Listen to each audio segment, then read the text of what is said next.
So before Christian Bale's role on American Psycho, he was relatively unknown as an actor. And I think that it was actually this role that put him on the map. And so when he went to audition for the role, he chose to approach it in a different way than actors were doing. And it made the director have an immediate connection with him. And they got along really well.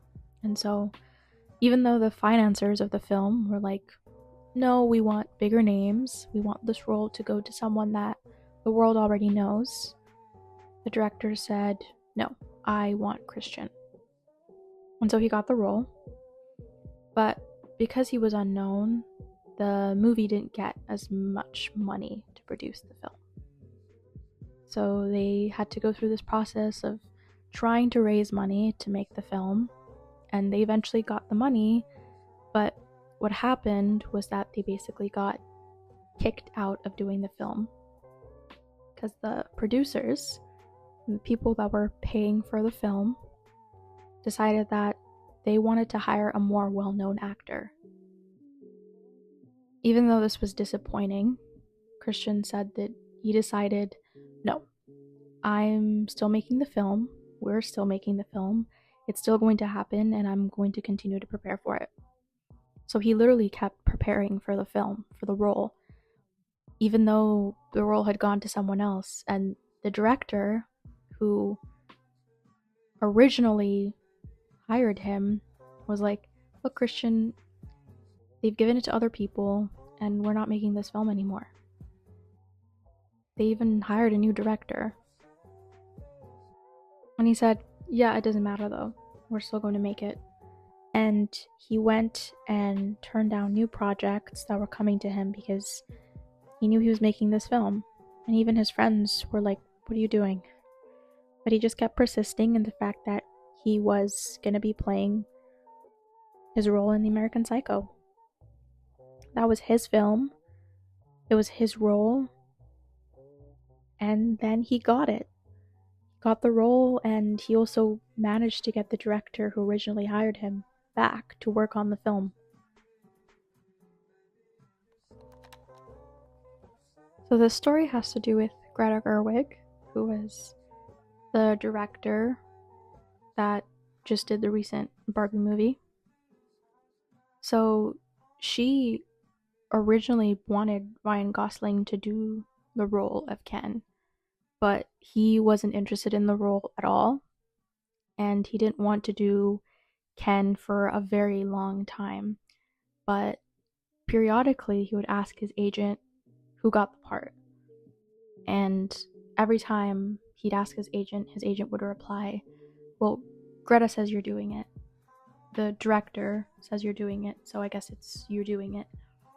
And he then eventually decided to take on the role. He said that despite the fact that he didn't want to do it, he felt like Greta believed that he was going to do it more than he believed he wasn't.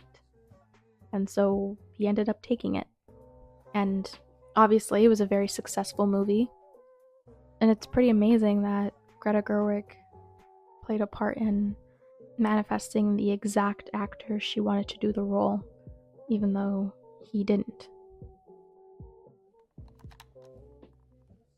So another story is about how Britney Spears manifested her freedom from the conservatorship.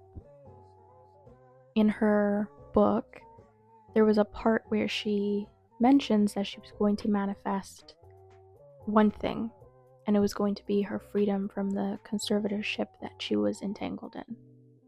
And from that day onward, she put all of her effort into daily prayer and imagined doing stimulating artistic things, all while her physical reality was unbearable. And she said that her fans were able to perceive her suffering way before she even spoke about it, and that their Free Britney campaign kind of gave her the final push that she needed to persist in manifesting breaking out of the conservatorship. And when she talked about the conservatorship, she said, I was treated like a criminal, and they made me think I deserved it. They made me forget my self-worth and my value and all the things they did. I will say the worst was to make me question my faith. I never had strict ideas about religion. I just knew there was something bigger than me. Under their control, I stopped believing in God for a while. But then, when it came time to end the conservatorship, I realized one thing you can't mess with is a woman who knows how to pray. And all I did was pray.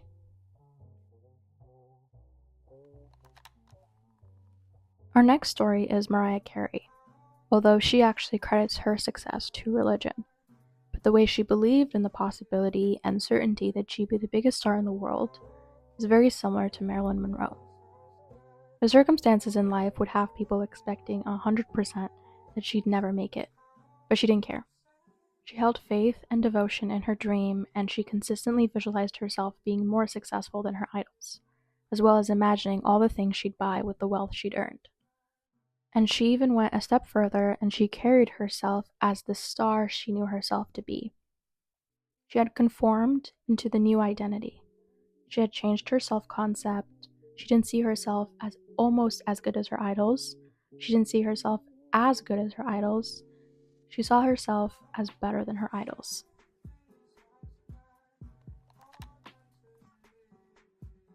I think Jim Carrey's manifestation story is probably one of the more well-known ones. And if you haven't heard of this story, Jim Carrey wrote himself a check for $10 million while he was still a cab driver on Mulholland Drive. He decided, I'm going to be a famous actor and I'm going to make $10 million in a film. He wrote it down on a check and he dated it. And I believe it was on Dumb and Dumber. He got a check right around the date that he wrote it for, and it was $10 million. Our final success story is Lady Gaga.